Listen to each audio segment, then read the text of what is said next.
hicieron la paz por un día para ver el final de la novela y después a echarse bala otra vez. Ha cambiado un poquito el formato porque ya nadie puede, digamos, hipotecar 9 meses de su vida a las 9 de la noche para ver una novela. Cuando yo le propongo a una actriz o a un actor que venga a trabajar conmigo y le digo el papel, ¿cuál es? Me dice, si quiere págueme la mitad, pero deme el papel de mala.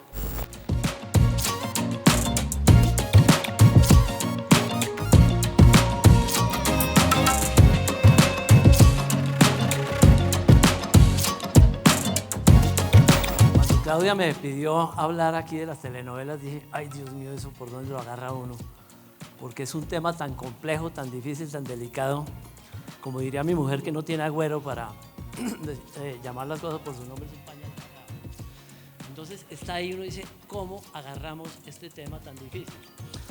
Pero bueno, yo le puse el show del sentimiento, porque por ahí es donde viene, y eso ha traído y traerá tantas cosas que nos sigue enseñando cada día qué es lo que tenemos ahí.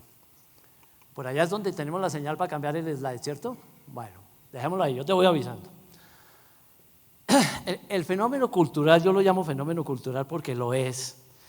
La telenovela es el producto de América Latina, el único propio creado por Latinoamérica. Eso tiene un valor muy especial.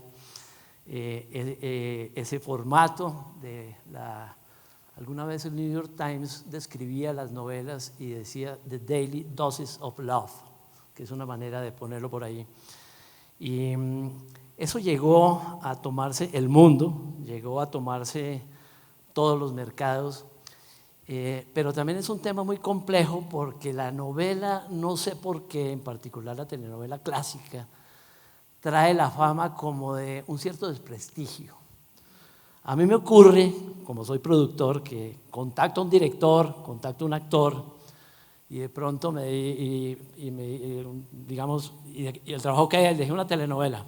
Uy, hermano, no tiene otra cosita por ahí porque es que, ay, la novela, y por qué, y dele a eso, y la niña llorando, y uy, por Dios, no tiene otra cosita por ahí.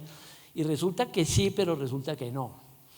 Eso se va acomodando, se va tomando y la verdad pues ese género se expandió, se llevó y hoy, lo vamos a ver un poquito al menos desde mi visión, está puesto en todas partes.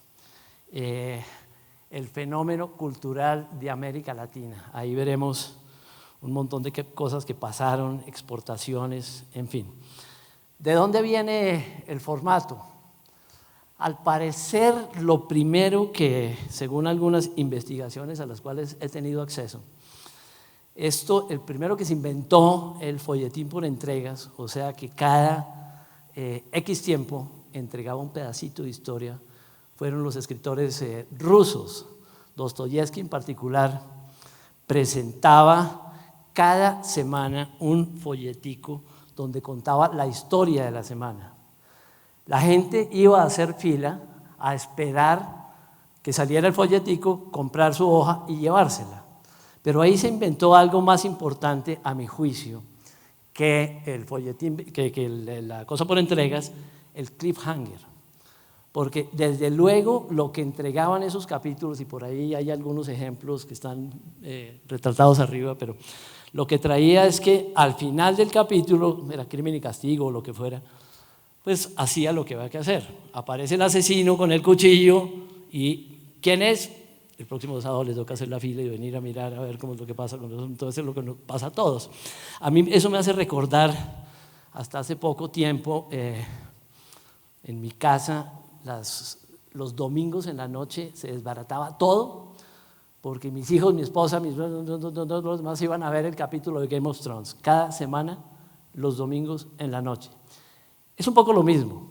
Entonces, pues, lo primero fue eso y desde luego, a mi juicio, el cliffhanger también estaba. Parece que el Conde de Montecristo, antes de publicarse completamente según una investigación, tuvo el mismo formato por entregas semanales. Ayúdame con la que sigue. Llegó la radionovela, eso sí cambió todo, la verdad, porque la radionovela llegó y se instaló inicialmente en América Latina. Cuba, la CMQ fuera la más importante, digamos, en emisión de radionovelas. Las primeras radionovelas eran narradas por un narrador, alguien que decía, y el malo entra y le dice al bueno, que etcétera, etcétera, etcétera. Y después aparecieron los actores, que era algo, digamos, muy especial. Los actores de novelas tenían las mejores voces del mundo, eran los actores más feos del mundo. Y así fue. El libro de la tía Julia, el escribidor de Mario Vargas Llosa, que es mágico, precioso, divino, narra exactamente el mundo de las radionovelas, con esos cuentos hermosos. Yo cometí la barbaridad hace como 35 años de hacer eso en telenovela. Entonces, como una radionovela de un tipo que echa cuentos ahí, lo monta uno en telenovela, me arrepentiré toda la vida cuando en mi lecho de muerte dice que se arrepiente de haber hecho la tía Julia el escribidor en televisión. Eso fue una barbaridad, pero ahí está. Nos acordamos todos del derecho de nacer, de todo lo que nació en esas telenovelas de CMQ. Eso fue, ahí empezó Delia Fiallo realmente, que fue el premio Nobel de las telenovelas. Ahí aparece la televisión ya pues vino a cambiar todo, porque la televisión era un invento que empezó técnicamente a manejarse en Europa, Alemania en particular. En México hubo también varios ensayos tecnológicos que funcionaron realmente en todas partes. Colombia tuvo un papel protagónico en el tema de la televisión, en el desarrollo de la televisión. Y eso pues cambió el mundo, porque empezaron a aparecer pues obviamente programas en vivo, muchos gobiernos lo usaban para fines políticos, Colombia por ejemplo, otros gobiernos para fines comerciales, Estados Unidos, México, pero ese invento llegó para quedarse. Entonces pues era televisión en directo, había toda clase de locuras, se hicieron telenovelas en directo, eso fue muy loco. Yo recuerdo una anécdota de mi amigo el Culebro Casanova, un actor que se murió hace poco, un tipazo. Y resulta que estaba en una novela en vivo y en directo, y él tenía una mesa y tenía que abrir el cajón, sacar un revólver y matar al de enfrente. Y entonces abrió el cajón, esto contado por él, abrió el cajón y al utilero se le olvidó poner el revólver. Entonces pues te voy a matar y te voy a matar y te voy a matar, y encima de la mesa no había nada. Y el tipo dice, te voy a matar en vivo, ¿no? Y te voy a matar con mi anillo envenenado, y empezó a hacerle así con... Eso era lo que pasaba en ese momento. Entonces son cosas demasiado exóticas, pero ocurrían. Eso estaba ahí. Me acuerdo de ver yo muy a Bernardo Romero Pereiro de actor, de un niño cargando un árbol, escondiéndose del árbol. Una cosa pues que lástima que no esté. Devuélveme un segundito que me falta un poquito en lo de atrás. Se hacían transmisiones en vivo y en directo, 10, 15 minutos, pero la revolución grande fue como en el año 59, una cosa de ese estilo, que llegó el videotape, un invento de una fábrica Ampex por allá, creo que es Alemania. Pero eso cambió todo, porque la televisión pues dejó de ser en directo, empezó a ser grabada, y ahí se empezó a exportar, que es el punto, digamos, grande de toda esta industria. Ahí aparece México como un poder grandote, aparece Venezuela, que lamentablemente se acabó en televisión, lástima. Aparece Colombia, digamos, no como exportador, pero sí como productor. Y eso cambió todo. Las primeras telenovelas que se registran son, pues, en México, Senda Prohibida. Eso es icónica. Fíjense que el mundo que da vueltas para llegar al mismo lugar. Hace 2 meses, ViX, la cadena de streaming para la que yo trabajo, para la que yo produzco, estrenó una nueva versión actual en 10 o 15 capítulos de Senda Prohibida, la primera telenovela que se hizo. Entonces, insisto, el mundo da vueltas para llegar al mismo lugar. Venezuela se hizo La Criada de la Granja, y en Colombia, según la data que encontramos, esta fue la novela, la primera o de las primeras telenovelas que se hicieron. Yo en particular no la recuerdo, pero ahí está confirmada, inteligencia artificial. La que sigue. Bueno, ya exportando esto, pues se vuelve un tema sociocultural muy grande, particularmente en América Latina, porque en América Latina hay muy pocos ricos, muchos pobres. América Latina, digamos, sacando un poquito Estados Unidos, desde luego, y el Estados Unidos hispano, que después es esencialmente una migración mexicana. Pero digamos que esa desigualdad de clases y eso tan fuerte que estaba en América Latina dio la posibilidad de que un género como este fuera un tema aspiracional, en que la señora mexicana que está todo el día en su casa, está cocinando, el marido está en su trabajo y los niños, etcétera, etcétera, etcétera. Entonces un poquito su manera de sacar la cabeza al mundo es ver una telenovela donde una niña pobre termina enamorada y casándose con el rico de la industria o de lo que fuere. Entonces ese era un tema aspiracional que fue lo que a mi juicio y a juicio pues de quienes han seguido un poquito esta historia, llegó para marcar unas audiencias gigantescas, unos consumos gigantescos. Por ahí llegaron los comerciales también. Me parece que el nombre que Emilio Azcárraga Virrueta le puso, Emilio Azcárraga Milmo, le puso a la fábrica de San Ángel de telenovelas, que hay como 10 o 15 estudios, la fábrica de sueños. Es perfecto, porque es la oportunidad para que una clase media gigantesca, como es la mexicana, por ejemplo, como es la latinoamericana, la colombiana, abriera una ventanita y de 8 a 9 de la noche dijera: ay, mire, tan bella, y se quedó con el rico y se casaron, ay, sí se puede, y cierre su ventana y váyase para la cocina. Pero eso le daba una oportunidad gigantesca. Yo pienso realmente que eso es lo que generó que esta industria se disparara de una manera tan contundente y tan grande, y exportación desde luego.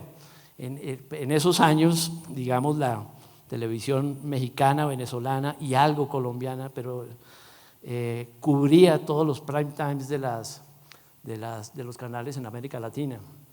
Yo recuerdo a los compradores de televisión, yo entre ellos, buscando que nos dieran acceso a poder comprar una telenovela para ponerla en los canales, en el prime time de los canales de América Latina. Eso invadió, entraron los comerciales también y pues desde luego se volvió un negocio gigantesco. A ver qué sigue. La receta, bueno, pues el arraigo a lo popular y desde luego una industria que en muy poco tiempo creció de una manera exponencial. La foto de la derecha a mí me dice todo. La familia se reunía alrededor de la televisión, el co-viewing que llaman, era esencial. Entonces no solamente era ver el capítulo de la telenovela que estaba ahí, sino reunir a toda la familia alrededor de la televisión. Ese contraste con lo que se ve en las casas de hoy en día, donde ya nadie se reúne alrededor de la televisión y mucho menos la gente joven, es lo que hace cambiar toda la receta y nos hace repensar que esto para dónde va. Pero ese co-viewing, eso que estamos viendo fue lo que hizo que este género se fuera a súper arriba y se fueran no solamente en América Latina, en los países de Europa, sobre todo los de Europa del Este, que son un poco parecidos a Latinoamérica en cuanto a poder adquisitivo, lucha de clases, oportunidades de soñar. Hay ciertas cosas ahí en las cuales, digamos, ese tema de las telenovelas invadió no solamente América Latina, sino el mundo. ¿Qué tenemos después? Bueno, estos ya son un poquito como formatos, que a mi juicio son los que fueron dando como la vuelta. El primero y el más básico, de Niña humilde a reina, es el que yo decía del protagonista, de la niña clásica que está en su casa y se enamora y y va y el rico la ve y entonces hay una mala en la mitad, pero al final triunfa el amor y siempre es pobre y siempre le va mal al comienzo. Entonces, pues este formato fue el que más éxito tuvo en lo popular, el más arrollador, el más odiado por cierta intelectualidad de cine y televisión. Pero pucha, ¿por qué todo tiene que ser la niña pobre que se la mira del rico y termina allá? Bueno, funciona, entonces pues así es que va. Y sigue funcionando, lo vamos a ver adelante. Entonces, pues eso era, pues hace algunos años, Thalía. Estas son algunas novelas, María la del barrio, las recordamos todos, Thalía. María Isabel con Adela Noriega, le decíamos Adela Noriega porque es una actriz que nunca llegó a tiempo a un llamado, jamás. Adela Noriega. María Bonita, por Dios, desde luego, ahí nos dejó clavados en un... La usurpadora Gaby Spani, yo a Gaby Spani le tengo un respeto gigantesco porque es la única actriz que yo conozco que llora como abriendo un grifo del lavamanos. Así uno clic y llora, pum, lo cierra. Es una cosa increíble. Llora todo el tiempo, de paso. Y Esmeralda, pues otro ejemplo que estaba ahí. De pronto hay una que no está aquí, era una novela que se llamaba Cassandra. Osvaldo Ríos la hizo, era del Fiallo también. De esa hay una anécdota interesante y es que la estaban pasando en algún país de Europa del Este, no recuerdo el país, que estaba como en una guerra civil. Exacto, estaban metidos ahí en un tema de una guerra civil y bala, pero la novela se estaba pasando. Hicieron la paz por un día para ver el final de la novela y después a echarse bala otra vez. Entonces, eso fue Cassandra. Las colombianas de esa época tenían un poquito otro formato. Aunque es lo mismo, no eran tan simples como las mexicanas o las venezolanas. Café, La Potra Zaina, algunos ejemplos que están acá. Pues las protagonistas, las mujeres, no son tan el esquema básico de las que vimos mexicanas o de las venezolanas también. Aquí hay una cierta evolución, no es tan básica, no es tan inculta, es una mujer un poquito más empoderada, pues desde luego Café, Potra Zaina, bueno, todas estas son aspiracionales, sí, se terminan casando con el rico, sí, pero traen un poquito, alguna cosita distinta que hizo yo, a mi juicio, que un poquito fuera el principio de la televisión colombiana, un poquito diferente a la mexicana y a la venezolana. Yo creo que empezó ahí a traer algo diferente y algo nuevo. Ya después vemos dónde se está posicionando, pero hay algo distinto ahí, hay una neurona disidente que trae la televisión colombiana ahí. El siguiente formato que aparece, pues, la buena, la mala y el galán. Esto ya no la cosa aspiracional, sino es la niña buena, que es virtud y que es la virtud y ella es buena y todo es perfecto. La mala, que es un desastre, marca el ritmo de la intensidad de la acción. Y el galán, que es un idiota, él no tiene ni idea de lo que está pasando. Este es como el formato que está ahí. Me ha pasado también como productor, y ahí veo muchas caras también que deben pensar lo mismo, y es que cuando yo le propongo a una actriz o a un actor que venga a trabajar conmigo y le digo el papel, ¿cuál es? Me dice, si quiere págueme la mitad, pero deme el papel de mala. Porque es el papel más agradecido, es el papel que la gente se acuerda, es el papel que la gente sabe que la gente odia. Yo a algunos actores que hacen papeles de malos les digo, si ustedes andan por la calle y no les gritan insultos, no la hemos logrado. Entonces, pues eso es, este formato, pues algunos ejemplos, Marimar, desde luego, María Isabel, Amores de Mercado, un formato chileno muy lindo, lo hicimos en Colombia, lo hicimos también en Estados Unidos para Telemundo y Eternamente Manuela. Eran como ese formato, y desde luego Las Malas, Cuna de Lobos, nuestra famosa actriz del ojo tapado, y Tati Cantoral, que en esta foto está diciendo maldita lisiada, que se volvió ese fue el papel más agradecido de Tati Cantoral, eso hizo su vida, ella no se pudo reponer nunca más de salirse de ahí, porque era algo En Cuerpo Ajeno, Amparo Grisales, nuestro Amparito, ese papel maravilloso que hizo de villana en El Cuerpo Ajeno, y una vez más pues Gaby Spanik con su Usurpadora y su Mar de Lágrimas, pero fue una novela que marcó toda una época. De hecho, se ha tenido como 4 o 5 versiones que se han hecho. Una que hicimos para Televisa hace como 4 años y hoy se está produciendo otra para una plataforma. Los hombres, pues los galanes, los que les pasa todo por el lado y no se dan cuenta, pues Colunga, María la del Barrio, que se volvió el galán mexicano quizá del momento. Gallecker, Café con Aroma de Mujer, pues atendía ese patrón. Pasión de Gavilanes cambió un poco la cosa, porque en Pasión de Gavilanes no había un galán sino 3. Y entonces, pues una novela con 3 galanes, pues era más difícil no se podía salir del patrón. Entonces la manera de resolverlo fue poner 3 galanes y 3 galanas, 3 mujeres. Entonces se construyó, una historia coral a partir de tener pues 3 y 3, y desde luego los malos, que tenían todo una trama puesta ahí, pero esa trajo un cambio ahí interesante. Y El Caballero de Rausán, que es una ficción muy particular, pero también con el mismo formato de la buena, la mala y el galán. A ver, agüita, porque esto se amerita un sorbo de agua este pedazo. La revolución de las imperfectas. Esto llegó y cambió también.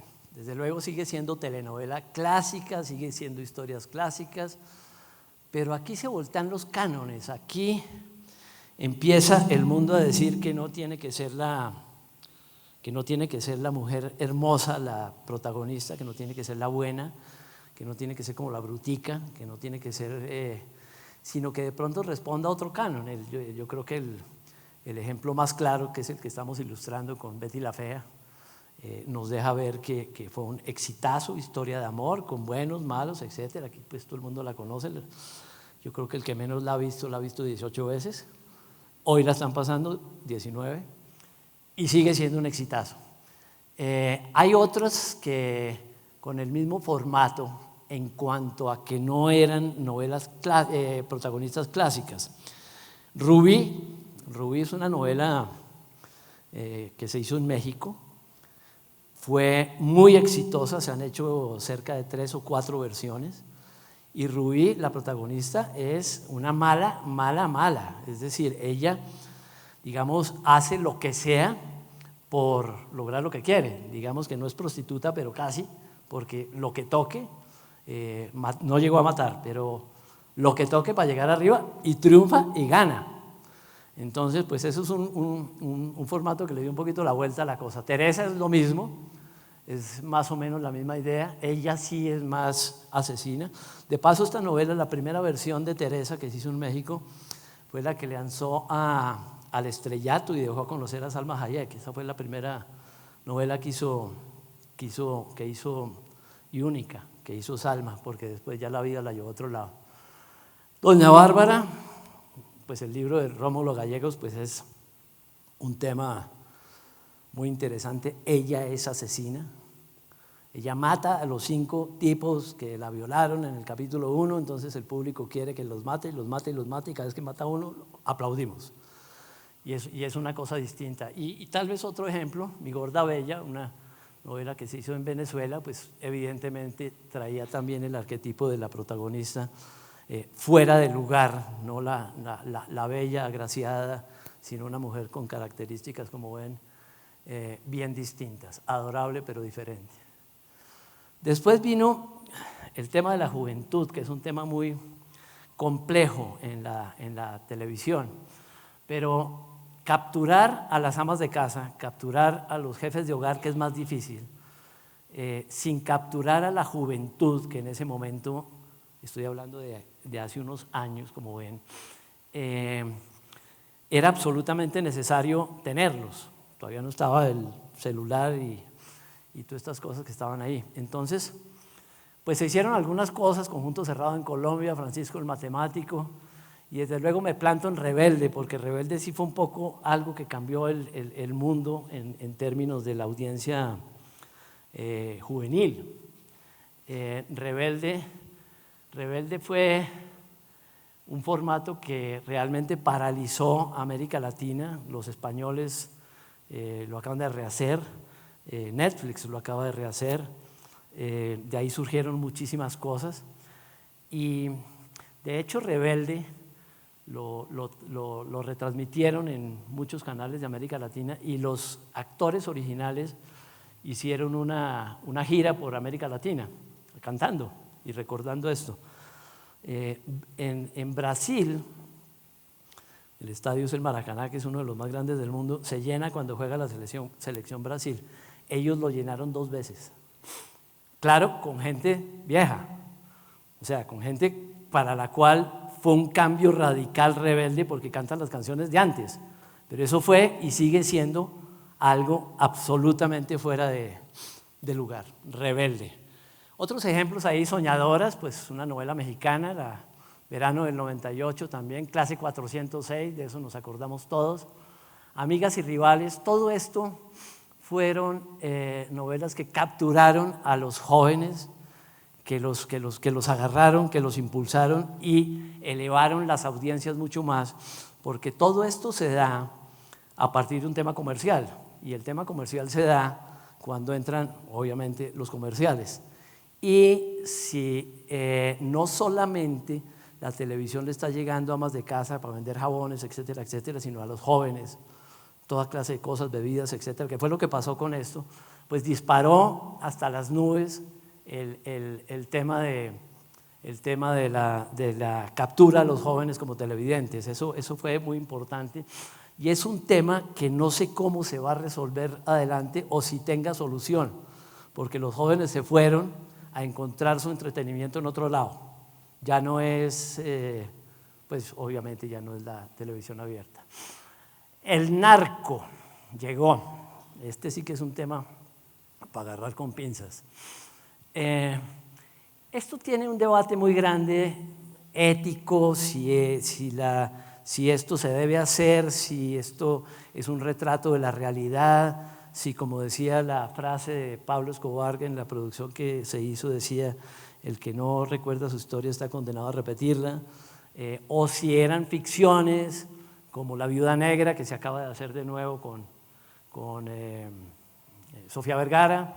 El Señor de los Cielos, al lado izquierdo, va en su 9ª temporada. Es el programa número 1 en ventas de la plataforma ViX para la que yo trabajo en América Latina, exceptuando México y Estados Unidos. Es el número 1. Entonces, esto llegó y se quedó.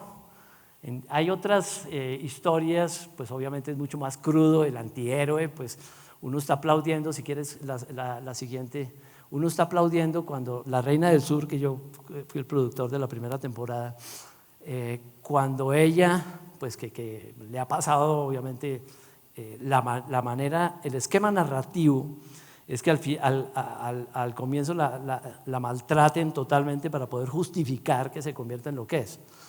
Pero llega uno a un tema moral muy complejo cuando en el capítulo 40 ella logra, como se dice, coronar un cargamento y uno se pone feliz y aplaude y dice, a ver, ¿esto dónde estamos? Pero esto es y llegó. Entonces, pues, la gente dice que no ve y no quiere ver esto, el rating dice exactamente lo contrario. Esto lo ve todo el mundo. Ha tomado un lugar un poquito diferente, pero pues hay 1000 ejemplos. El Capo, La Reina del Sur, Las Muñecas de la Mafia, ese de Sin Senos No Hay Paraíso, que fue la primera versión que se hizo en Colombia. Yo trabajaba para Telemundo y los dueños eran gringos, eran la compañera General Electric, entonces yo presentaba proyectos a una mesa de americanos y llegué con el proyecto de Sin Senos No Hay Paraíso y les dije, mire, cuéntenos la historia. Le dije, mire, se trata de una niña que está en un pueblito pequeño de Colombia que no tiene dinero para salir de ahí y la manera de salir de ahí, de conseguir dinero, es acostarse con los narcos, pero los narcos se acuestan con las mujeres que tienen tetas grandes, no chiquitas. Entonces ella está buscando un dinero para poderse operar, agrandárselas y ahí sí ser apetecida por los narcos y conseguir dinero para irse. Entonces cuando yo le hago ese pitch a un poco de gringos, ellos se voltean y me dicen, ¿Are you serious? ¿Eso es verdad lo que usted está pensando hacer? Y, pues bueno, me dieron presupuesto para 10 capítulos, 10. Bueno, intentamos 10 a ver qué sale. 170 capítulos duró esa serie en Telemundo, 170, y querían más. Lo que pasa es que el escritor Gustavo Bolívar, que en ese momento no era político sino escritor, me dijo, ya no tengo más que sacar, ya no me da más, yo no tengo más por dónde, esto ya toca dejarlo ahí, ¿no? Y le dimos Santa Sepultura. Sin embargo, después han hecho 6 temporadas más, refritando lo mismo, pues eso ya es como parte de la industria.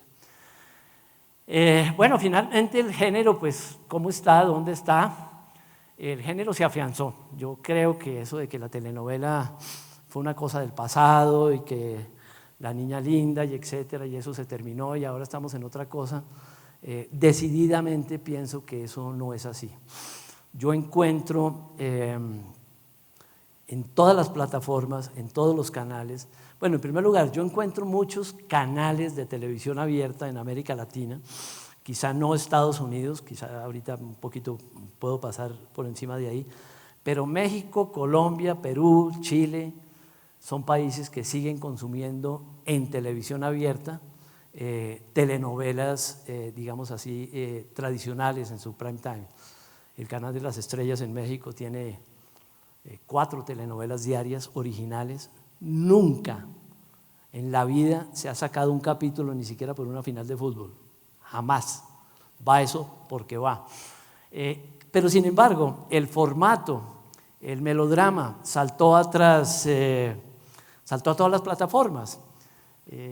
Estoy recordando un poquitico una campaña de Netflix que es pública, la hicieron pública desde luego, novelas con N de Netflix. Y traían, bueno, pues todas, de hecho yo hice un par de cosas para Netflix, una se llamaba El Dragón con Arturo Pérez Reverte, que en ese momento decidimos con él, hicimos La Reina del Sur, un libro de él, pero en ese momento él decidió que iba a escribir algo que iba a ser primero televisión y después libro, que fue El Dragón, que lo hicimos para Netflix y para Televisa. Entonces, ¿qué es lo que ha cambiado ahí? Que ha cambiado un poquito el formato, porque ya nadie puede, digamos, hipotecar 9 meses de su vida a las 9 de la noche para ver una novela. Ya la gente quizás la quiere ver de otra forma. 10 horas el sábado, 10 el domingo y otras 10 el otro sábado, pero es cuando yo quiera, no cuando. Pero eso no va en contra del género, eso va en contra, digamos, de la manera de exhibir el género, que es lo que está cambiando. ViX, yo trabajo para ellos, pues estamos llenos de novelas y estamos rehaciendo novelas clásicas. Acabamos de terminar y está en los primeros lugares de sintonía una novela que se llama El extraño retorno de Diana Salazar, una cosa que se hizo hace 40 años. Le dimos un bote, pero es exactamente la misma historia y la contamos de una manera diferente. Entonces, pues eso ya se fue a otro lado y lo que me hace llegar como a ciertas conclusiones, que decir, esto se está programando. Yo cuando produzco series para alguna plataforma, pues he hecho para Amazon, de Netflix y ahora ViX, los productores en general hacemos toda la serie completa. Y ya quien decide la emisión es el canal o el streaming, que deciden, vamos a tirar 10 capítulos cada temporada, vamos a tirar de a 5 según la gente tenga. Hay casos en que se tira de a 1.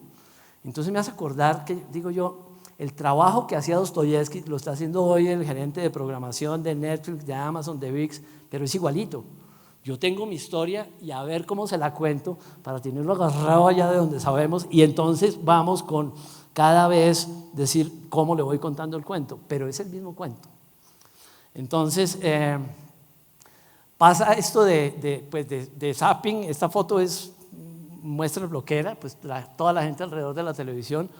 Hoy no hay, cada uno tiene en los estudios de sintonía que hace Televisa para sus novelas. el problema más grande que hoy tenemos es que la audiencia principal es una audiencia de mujeres de cierta edad, 55 más. Ellas antes tenían a toda su familia alrededor viendo la telenovela, hoy están solas y sus hijos están perdidos, entonces la audiencia se reduce muchísimo porque pues al final esto se mide en personas. Y nada, volviendo un poquito al anterior también, pues bueno, es un poquito lo mismo, pero aquí, la anterior por favor, aquí, bueno, ustedes ven, estos son unos ejemplos, pero hay 1000, todo se está rehaciendo. Yo creo que Betty la Fea, Juana la Virgen, la acabamos de hacer para telenovela, se hizo para CW en Estados Unidos, Café ya tiene 3 versiones, Fatmagul, llegaron las turcas, coreanas, esto se llenó del melodrama, pero el melodrama es el que está vigente, el que sigue la telenovela, de entonces llegó y se quedó. Yo creo que no hay ningún formato de Televisa, que es digamos la fábrica de sueños más grande del mundo en español, que no se esté rehaciendo. Cuna de Lobos, La Usurpadora, Los ricos también lloran, es exactamente la historia sí, correcto, viene de María del Barrio. Entonces todas se están rehaciendo y se rehacen en formatos cortos, en formatos de 20 capítulos, 30 capítulos. No conozco una plataforma y tengo relación con todas, ni HBO, ni Amazon, ni Netflix, que no esté considerando en sus productos telenovelas. ¿Contadas de qué manera? Pues de otra manera, que es el slide que sigue. La de arriba es El extraño retorno de Diana Salazar. Entonces ya la contamos diferente, porque ya son actuaciones, pues cambios en los roles de género, diversidades, ya nos metemos en temas sexuales, un poco más explícitas, los tonos actorales ya no son esa cosa tan impostada pero es otro tipo de actuación, pero la esencia, que es la historia, es exactamente la misma. Todo esto se está rehaciendo para llegar al mismo lugar. Creo que hay en este momento, que yo conozca, por lo menos 15 proyectos de novelas clásicas trasladándose a plataformas, contados de otra manera bajo la misma historia. Creo que eso es lo que tenía para compartir hoy. Gracias. Gracias.